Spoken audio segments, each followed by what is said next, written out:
Hey guys, today we're going to be taking a look at the Huru H2, which is a really interesting 22-liter tech and everyday bag coming out of the Ukraine.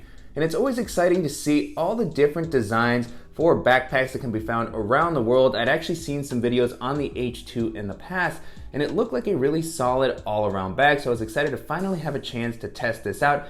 In this video, I'm going to be talking about my experience using this over the past couple of weeks, how I've loaded it out, and also how it compares with some of the other EDC bags that we've featured on the channel.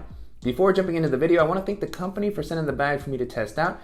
And if you're new here, welcome. My name is Danny, and on this channel, we love reviewing popular travel and everyday carry gear. If you like these types of videos and you'd be interested in seeing more, please consider subscribing as it helps the channel out a lot. So with all that being said, let's go ahead and jump in. Starting off with the outside of the bag, I really like the overall aesthetic. This is a pretty unique vibe in my opinion. It's almost like a heritage style bag that feels pretty classic but with some modern touches, and it is a pretty functional bag. It's got a lot of zippers and pockets and of course this strap on the front, but it feels minimal enough to still take into the office while looking great whether you're exploring the outdoors or walking around a city. As far as the colors, the version that I have here is the all black, but it's also offered in a gray and olive and a few other combinations that you can check out on the company's site. Moving into the materials, on the exterior you have a rugged 500D Cordura fabric that feels like it's going to hold up well to rougher usage and also offer a decent amount of weather resistance, and then you have some great aqua guarded YKK zippers all throughout. Continuing along the outside, on the front you have the very distinct Huru buckle. This is made out of an anodized aluminum, so it feels pretty rugged and it just offers a nice kind of distinct look for the company's bags. It also includes their logos. So far this has worked well. I'll talk a little bit more about this system when we get into the compartments of the bag. I was a little bit sad to see that on the outside you don't have any external water bottle pockets, which is always nice to see in a daily bag, so I did have to store my water bottle on the inside. And then at the top you also have a nice carrying handle. This offers a nice amount of comfort. It's a pretty simple handle, but it gives you enough room to be able to grab it easily while you're carrying the bag or picking it up off the ground. And then as far as the capacity, the bag comes in at about 22 liters, which is a really great daily bag size in my opinion. I was easily able to hold all the items that I normally like to carry with me and still have some leftover space. And I like that even when the bag was a little bit more packed out, it maintained a pretty slim silhouette and hugged my back well, making it great for navigating crowded areas, jumping onto public transit, and carrying on to most domestic and international airlines. Taking a look at the straps and the back paneling, so far the bag has been pretty comfortable to wear. The straps are fairly minimal, but they still include a decent amount of padding. Unfortunately, on the inside, there's no meshy or breathable material to help prevent moisture from building up, but the straps do have a nice width to help prevent the bag from digging into your shoulders when it's a little bit more packed out. On the straps, you also have some G-hooks that you can pair with a sternum strap that's sold separately if you prefer to have a little bit more support. And then as far as adjusting the length of the straps, the company has a pretty interesting system here. It has a very secure hold, so once you find the length that you like, it's going to be really hard for the strap to move. In order to adjust the length, it has this little buckle or switch that you can press, and then you can move the strap up and down very easily. You can adjust it. It has these nice grip here, and then when you release it, it's a very tight fit. It's hard to move it around, so it's always nice, particularly if you have a hard time finding just the right length and then having it move around. That can be a little bit annoying. And then on the straps you also have these G-hooks that are included to pair with the end of the strap. I suppose this is meant to kind of help manage dangling straps. In practice though, I ended up just leaving this loose as the dangling straps didn't really bother me too much, and I didn't like the loop that was created when I actually attached this together. And then at the bottom of the bag, you also have the ability to add a waist belt that's sold separately. You have this little slot here. I didn't have a chance to test out Huru's waist belt, but apparently it also works as a sling bag, so it's really nice to have this capability. I don't know how much I would use a waist belt in a 22-liter bag, but you can pack this out, so if you like to have that additional support, it's good that you have the option. And then moving into the back paneling, this also has a decent amount of padding similar to what we saw on the straps. It's fairly minimal and there's no meshy material to help prevent moisture from building up. You do have some slight air channels, but overall there's not a lot of ventilation, and I did feel my back start to get sweaty pretty quickly while I was wearing this for a longer period of time. While we're on the back paneling, a few additional features I want to call out is that you have this luggage pass through here, so you can rest this on a suitcase while traveling to save some weight on your back. And then you also have a hidden compartment that's going to be a great spot for storing something that's a little bit more sensitive. This rests against your back, so nobody's going to even know that that compartment is there while you're wearing the bag. So this is going to be a good spot for storing something flatter like a passport, a wallet, or maybe some cash. I just threw in a Field Notes notebook to kind of show off the size, and you can actually use both sides of the compartment, so you have quite a lot of space for anything more sensitive that you want to store. Jumping into the organizational options, the bag has some great pocketing all throughout. I really love the organizational style. They offer a lot of compartments that give you plenty of space. It's not a lot of small, tight compartments. They're actually fairly simple, but there's enough of them that you can easily distribute all of your stuff throughout the bag. So starting off at the top on the flap, you have a very simple quick access compartment. Again, wall protected zippers on all of these. And in this compartment, I just placed my Apple AirPods Pro, and I also tossed in a lightning cable and power brick to charge my tablet and my phone. So this is a great spot for any of those items that you need to grab a little bit more quickly. No sort of internal organization on the inside or fleece lining, but enough space to be able to store items that are even a little bit more bulky. And then down at the front, you have another quick access compartment. This one is also very simple, plenty of volume for bulkier items. Even with the items that I have in here, you can see there's a leftover space. It's not overly packed out, so I kind of ran out of stuff to even put into this compartment. Diving in, I have my Ray-Ban sunglasses with their case. And then I also tossed in my GoPro. I threw in a power brick and Bluetooth speaker. I also have a little headlamp that I like to have with me when I'm riding my bike or walking my dog. And then I also tossed in a charger that I use for my phone and my laptop when I'm on the go. So as you can see, all of those items were fairly bulky, and still there was a leftover space. It's going to be a good spot to also toss in a pouch if you like to carry that type of thing to organize your tech. On the inside, no sort of slip pockets or keychain loop, which might have been nice additions. You also notice that there's an all black interior, so it can be a little bit hard to see on the inside. But one of the benefits of that is that it hides this zippered compartment that's on the back. So again, another security compartment for sensitive items that you want to keep a little bit more protected from pickpockets, especially since this can't lock. On the back, you have this zipper that blends in very well. And I just tossed in my Air card holder here, so just to show how a wallet might fit into this compartment, but it offers enough space to maybe toss in your phone or something more delicate as well. And then moving up along the front of the bag, you have one additional compartment that you can access without loosening this buckle, so it's still quick access in that sense. And I like the vertical orientation of the zippers on this compartment. You actually have two zippers that both provide access to this area, so if you like to swing the bag around without taking it off, regardless of whether you're righty or you're lefty, you have full access to the compartment. So a nice idea there. Both well protected zippers. On the inside, again, very simple compartment, but with a lot of space. That's a common theme you'll continue to see throughout all the pockets in the bag. So enough volume to be able to store larger items without adding a ton of extra slip pockets or organization on the inside. So in this compartment, I just put in a simple manicure set that I like to have with me. I also tossed in my GoRuck Wire Dot Mini, which has some of the dongles and smaller accessories that I normally like to carry with me. And then I also tossed in my Kindle e-reader, which is able to fit in there comfortably. Could probably also fit a notebook in here, other things that you might want to reach more quickly. So I really love the amount of space and the layout offered here, and just how easy it is to get into the compartment regardless of how you're wearing the bag.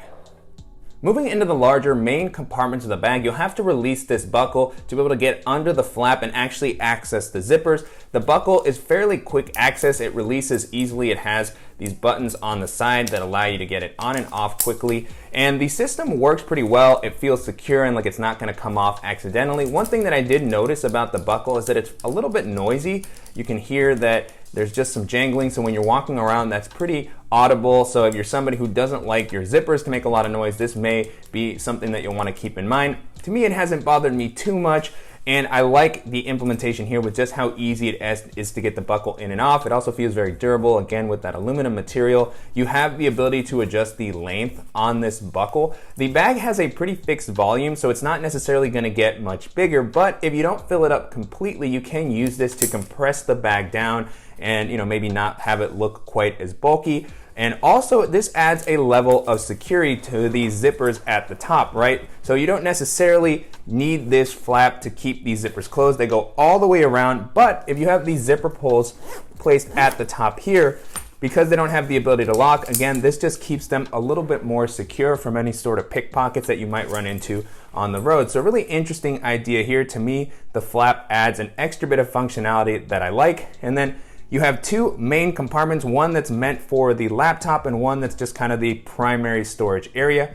So starting with the laptop compartment, which is actually this back area, it opens up nice and wide so you can easily access your device. You can actually go all the way down. It doesn't quite open up TSA style, but it gives you enough visibility to be able to grab what you need. And this offers a nice amount of space. So the first thing that I have here is actually my Levitate portable standing desk, which I was happy to be able to fit in this laptop area with the rest of my tech. And then on the back of the compartment, you have a few slip pockets that are going to allow you to store not only your laptop, but a tablet. So in this one, I currently have my iPad mini, fits in there pretty comfortably. The sleeve itself is not super padded. It does have a little bit of padding, which is nice. It's a little bit suspended off the bottom of the ground as well. And then on the back, I have a separate sleeve for my laptop. Currently what I have is my 13-inch MacBook Pro. You can see there's some leftover space at the top, so you should be able to fit a 15 or 16-inch laptop pretty comfortably. And this sleeve is also slightly suspended off the bottom of the ground. I wish it was pulled up maybe half an inch more, but because of the structure of the bag, when it's filled up, this compartment is pulled up and your device will be fairly protected when you place the bag down. The sleeve here, again, it offers some padding. It's not quite as rigid as I would normally like to see, but it's still, is nice to offer a little bit of protection. And so pulling my device out, now with the compartment empty, you can get a better look at the inside. No sort of fleece lining, which would have been nice to kind of help prevent against scratching, but it does come up enough to allow you to store a bulkier laptop if that's what you normally like to use. So, a pretty nice implementation here. It still feels like my device is going to be well protected while I'm running around throughout my day-to-day.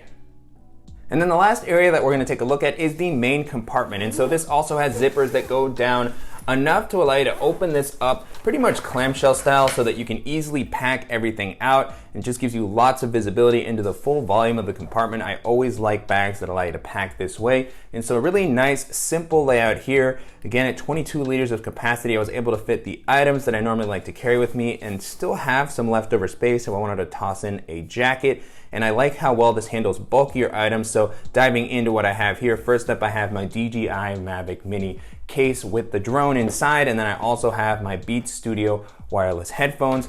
Down at the bottom, I tossed in my Air Slim pouch, which has a lot of the dongles and smaller tech items that I don't want kind of getting lost inside the main area of the bag. And then I also have a full-size moleskin notebook, and the last item that I have here is my water bottle. This is the same 20-ounce water bottle that you've seen in a lot of my other daily bag videos. As mentioned earlier, there's no external water bottle pocket, which was a little bit sad to see. However, with this bag, it didn't bother me too much to have to store it in this compartment since the laptop has its own separate area. I'm not as concerned about an accidental spill, so even though it's not as quick access as I would like, it's still nice that it's separated and it fits in there nicely. And then with this simpler layout that you have here, no compression straps, no additional zippers or anything like that. But because of the simple layout with this 22-liter capacity, this is definitely the type of bag that I can see myself using with a larger packing cube and maybe a dop kit or an extra pair of shoes and taking on a quick weekend trip. And then taking a look at the flap, you have 3 additional zippered compartments. So again, I just love all the organizational options provided throughout the bag. At the bottom, you have the largest of the compartments, and this offers plenty of volume if you want to toss in some toiletries, some medicines, maybe a pair of gloves. In my case, I chose to leave this empty as it kind of shares space with some of the larger items that I had at the bottom of the bag, so you have to navigate that as you organize all of your stuff. Moving up, you have 2 slightly smaller compartments. So I really love the variety of sizes for the different types of items that you might be carrying with you. And so in this first one, I just tossed in my Apple Magic Mouse and then a dongle for my phone to plug it into an HDMI cable.